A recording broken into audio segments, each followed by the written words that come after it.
Hi, I'm Paul Battaglia. Let's take a look at some of the key elements in Chapter 6. Chapter 6, if you're a Calculus AB teacher, represents the end of the road for the most part. So it's time to take a little bit of a deep breath. You've made it. But there is one thing we have to note. In the sequence of this textbook, there's one topic that's actually in Chapter 7. And as I talk to you in this video, this is actually the first year that L'Hopital's rule will be implemented on the Calculus AB exam. For that reason, I think you do need to take a look at whether or not you'd like to incorporate it before you begin Chapter 6. Perhaps you've already looked at this sequence and you've already covered it. That's great. But if not, take a note of where your students are and decide, do we want to cover it now or do we want to wait till the end of this chapter perhaps? Now, if you're a BC teacher, well, there's a little bit farther we have to go. But don't panic, it's all fine.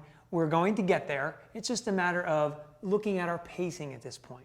So if you're a BC teacher, think about where you are, where we have to go, and make adjustments as necessary. Let's take a closer look at Chapter 6. You know, the central focus in Chapter 6 is more application of integration.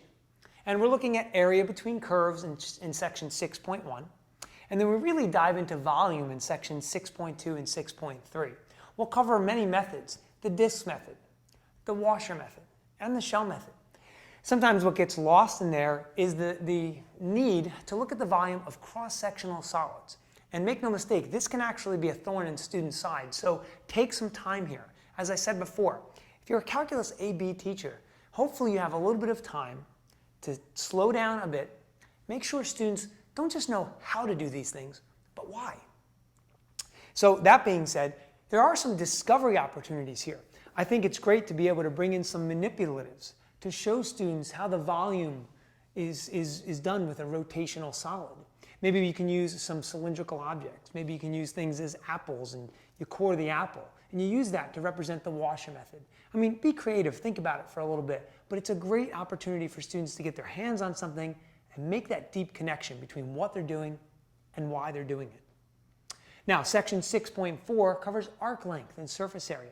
Note that this is not a Calculus AB topic, only a Calculus BC topic. In fact, if you're teaching Calculus BC, surface area itself is not tested on the AP exam. Arc length is. So I mentioned before, pacing. Think about it. If you have the time and you like to discover surface area with your students, fantastic. If not, and you think you can only squeeze arc length in, that's okay too. All right, so now that we've talked about the makeup of Chapter 6, let's actually spend some time talking to both groups, the AB group and the BC group. Now, I teach both Calculus AB and Calculus BC. And with my Calculus AB students at this point, I know that I'm done. And I need to think about what kind of review I'd like to structure for my students. And of course, I need to take into account how much time do I have between now and the actual AP exam. So regardless of how much time you do have, there are some things I think I would look at.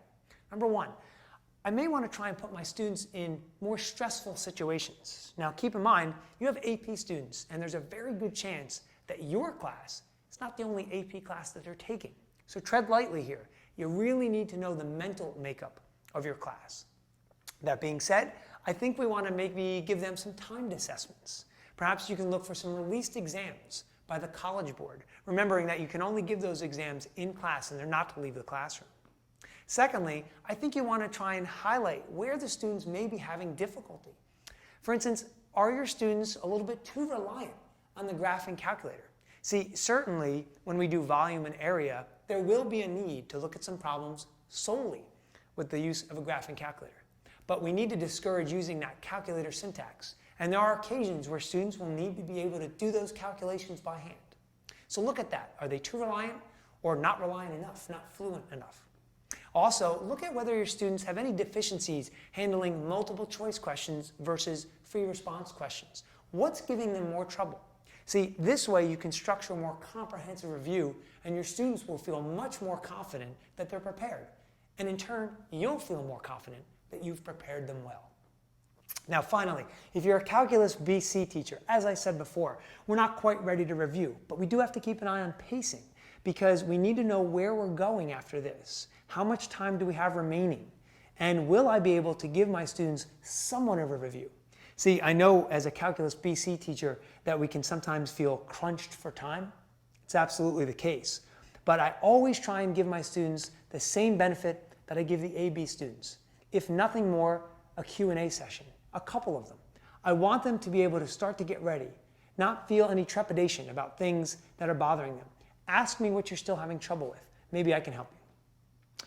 I hope that you found these tips helpful, and I'm sure you'll have much success in Chapter 6.